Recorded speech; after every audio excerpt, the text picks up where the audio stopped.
pagbasa ngayon ay nagpapakita ng kadakilaan ng Diyos na ibinuhos sa kanyang mga tao sa pamamagitan ng mga kaloob ng Espiritu Santo.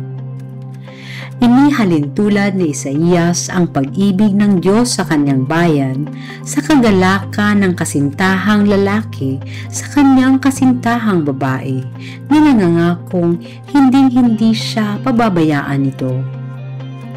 Tinukoy ni Jesus ang kanyang sarili bilang kasintahang lalaki sa sulat ni San Marcos, habang ang mga taga-Efeso ay tinatawag ang simbahan na asawa ni Kristo na binibigyang diin ang kanyang kaluguran sa atin.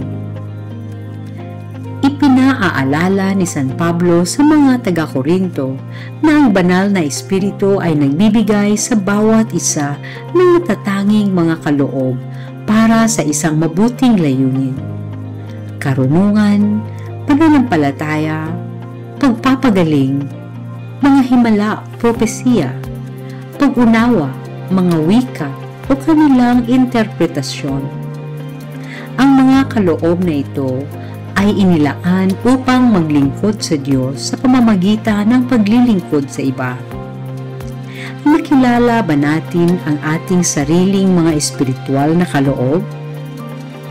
Ginagamit ba natin ang mga ito para sa kaluwalhatian ng Diyos o hinahayaan silang mawala?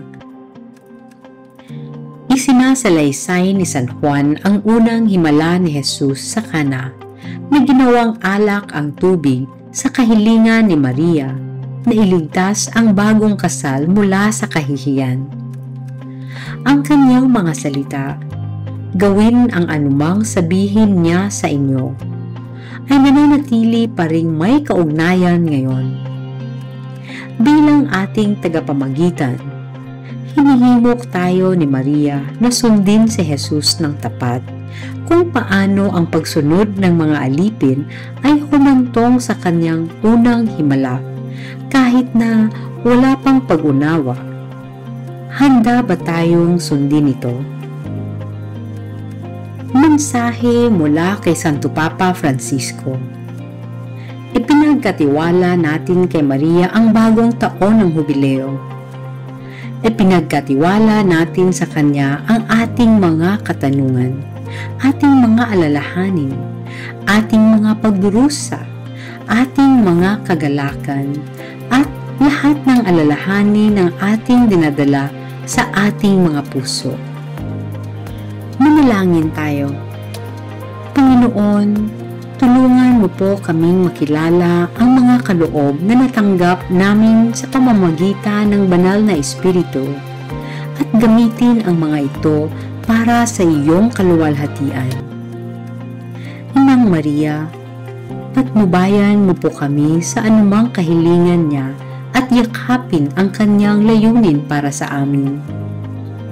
Bagamat tayo ay may iba't ibang mga kaloob, tayo ay iisa sa Espiritu, isang katawan na pinagsama ng biyaya na ibinigay sa pamamagitan ni Kristo.